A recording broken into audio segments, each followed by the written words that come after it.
The preferred handicap over the last two Saturdays at the Meadowlands has given us two superb performances. 2 weeks ago, it was Western Joe putting the field to sleep on the front end for leading driver Jimmy Marone Jr.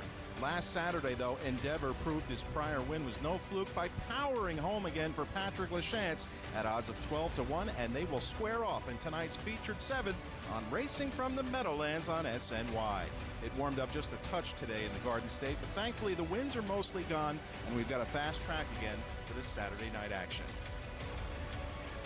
And hello again, everyone, and welcome to Racing from the Meadowlands here on SNY. I am Dave Brower, and we are very pleased to be joined by special guest Pete Kleinhans tonight. Pete, welcome back to the show here. Amongst all the other things you've done in the harness racing business, you're also an expert handicapper. So tell me what you thought the first time you looked at that seventh race feature tonight. It's a doozy. It really is, and I thought that every horse had some shot in there. I ended up choosing the 6 Awesomeness. Both of the horses that we saw there, Endeavor and Western Joe, powerful winners, but I didn't use either one of them. I think they're in against a little bit of tougher competition tonight. All right, well, let's take another look at Endeavor. He stole one on the front 2 weeks ago, but last week's win that we're showing you right here, though, this was something special. It was, and he managed to sit on the rail, find a way out to the 3-path, but I don't think that many people expected him to blow by as well as he did at odds of 12-1 for Pat Lachance. Final quarter 25-4. No matter what the wind conditions are, that's a very impressive final quarter. And he'll start from post 4 tonight. The pace setter, though, last week was Better's Edge, just getting caught, but he now makes his third start back off the layoff, and he keeps Brett Miller. Better's Edge has been terrific since the private purchase by Jennifer Lapp and Coquinos. They've done a great job with this horse, and his last start wasn't bad at all. I think he's always a threat. At age 9, he may have lost half a step, but not much more than that. He'll start from post 7 with Brett Miller aboard here. Lastly, what do we do with Western Joe tonight? He's got a bad post, but he seems to keep getting better and better. He's certainly been at the top of his game lately, but he did steal this one with a 55-1 middle half. I think it's going to be a lot tougher for him tonight. Chris Choate has done a terrific job with him. He's a sharp horse, but from post 8, I think he's going to really have his work cut out to do it again. And he'll have driver Anthony Napolitano starting on the morning line at 3-1. That'll come up a little bit later on as our featured event, the preferred handicap in race 7.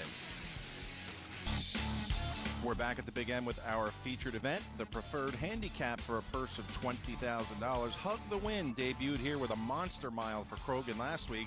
Endeavor tries to make it 3 in a row, as does Western Joe. They're off. Better's Edge and Western Joe both blasting off on the outside. Endeavor with early speed, showing up early with Hug the Wind on the inside as they round the first turn. Stars in Heaven's going to take a seat in 5th in front of Swing City 6th.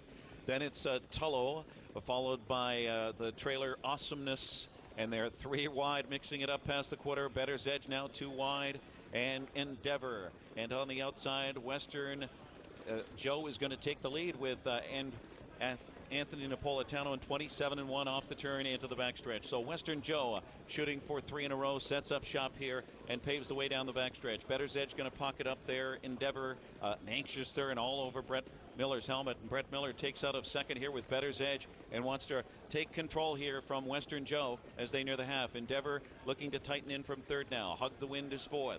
Stars in Heaven is next in line 5th. Swing City is 6th. Then it's Tullo 7th. And Awesomeness, the half, 55-1, 28 seconds. And Better's Edge, the classy double millionaire, takes off by 2.5 lengths here on Western Joe. First over, Hug the Wind in gear now, 3rd on the outside. Gets it going. Endeavor pinned in 4th now. To the outside, Stars in Heaven with live cover as they head to 3/4. Then on the outside comes Tullo, 3rd over, about 5.5, 6 from the lead, followed by Swing City, and Awesomeness has to do it from last to first. It's Better's Edge in front with Hug the Wind on the outside, breathing down his neck, and they turn for home. Off 3/4 in 1:23. Into the stretch. Better's Edge is the one to knock off. Hug the Wind, dead game first over coming at him. Western Joe is pinned in, needs racing room. Off that cover, Stars in Heaven on the outside as they sprint to the wire. Better's Edge on the inside. Here comes Stars in Heaven and Jing Brafano lunge at him on the outside. Better's Edge trying to hold on. Very close, Better's Edge, maybe Stars in Heaven. Hug the Wind between them, and Endeavor was right there. Blanket photo, 150-2. Well, Dave, we talked this race up as a competitive race, and it lived up to its billing and more so. 5 horses across the track, and one of the ones we didn't talk about, Stars in Heaven. Yannick Gingras gets the trip and gets the job done. Another huge effort from Hug the Wind, who came first up and never quit. Bettor's Edge almost went all the way on the front. We expected a wild finish, and we sure got one. 5 horses across the track at the wire, and Stars in Heaven sticks his nose in front at 22-1 to upset the apple cart for the Burke Brigade and Yannick Gingras. If you hit the pick 5 tonight, you got back $984.